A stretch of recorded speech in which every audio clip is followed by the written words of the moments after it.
You guys put any extra emphasis on it this week because it didn't work well in the first one, or you just No? business as usual? You know, we do third down days and red zone days just like everyone else. You know, obviously, I think each individual person knows that those were things that hurt us. So I think each person's attention to it was maybe a little higher.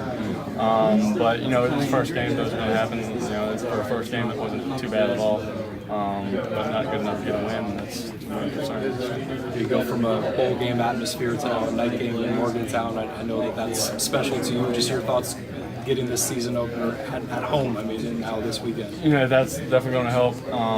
Just everyone being the first home game, night game, coming off that where people are, you know, a little bit excited about the team, so that's going to be good. And, you know, the guys are going to be juiced up anytime it's a night game. It takes you back to high school. It's going to be a good feeling, and night games here are special for a reason, and hopefully this Saturday will be just another example of that. About Towson, you know, I know that you guys don't really need to be told this, but don't take a team lightly just because it's an FCS opponent. What have you seen from them, and how confident are you that you guys are going to approach this just like any other game? We are. I mean, we just, you know, in the past 2 weeks, I've had all the wide receivers in there with me watching film when I'm watching it, and they were in there today again. So they have that mindset, a business-like mindset. And, like I said, Townsend's a very good team, and we have to bring our A game to beat them, and that's what we plan on doing. Coach Galloway was talking. There hadn't really been a whole lot of drops in camp. I mean, you look at it, it's just one of those things that happen. Yeah, I'm not too worried about it. We had a couple drops, but you know, drops are going to happen. There was a little more than you would like, but I'm not worried about it at all. They're in that position for a reason. You know, they're hell of an athletes, and they're going to make those plays for the rest of the year. I feel like they're a confident bunch. Yeah, that shouldn't affect their confidence. If it does, you know, they know they're good players, and they're going to be able to make those plays the rest of the year. So. See a guy like Elijah, you know, he went to him twice in the game. The one just glanced right off his hands. And that was talking 100% my fault. Well, Yeah. Jaywan said that still he took it hard because of the opportunity that was there. But how much has he become a reliable receiver for you coming out of the back? Yeah, I mean, if I throw a semi-decent ball, he catches it. That was 100% my fault.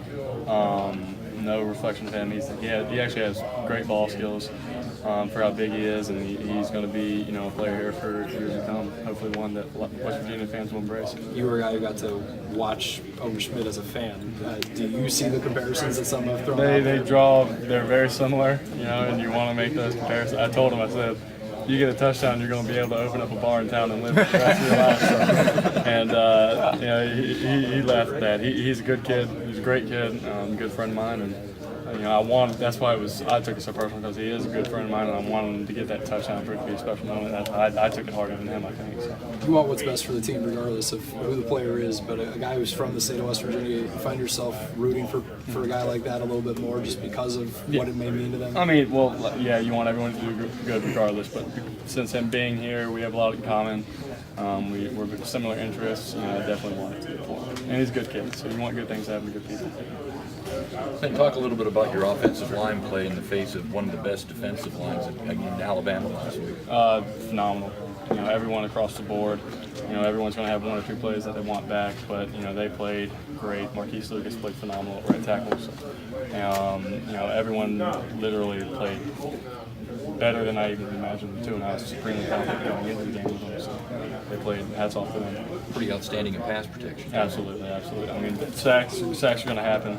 I probably could have got rid of the ball earlier, so I put those on me. They played good. Clint, realizing that Kevin White had a big game, about 45 yards or whatever, he seemed to distribute the ball really well. I mean, some of those were dropped, but how did you feel about your distribution for the game? Yeah, I'm not sure how many guys were targeted, and I don't know what that ratio was, but I felt like we were trying to get guys got the ball pretty evenly. You know, sometimes it's just going to happen with game plan. More guys are going to get the ball together, but I felt like we did a decent job of, you know, distributing the ball equally there. But Kevin did have a great game and made heck of plays and deserved it. So.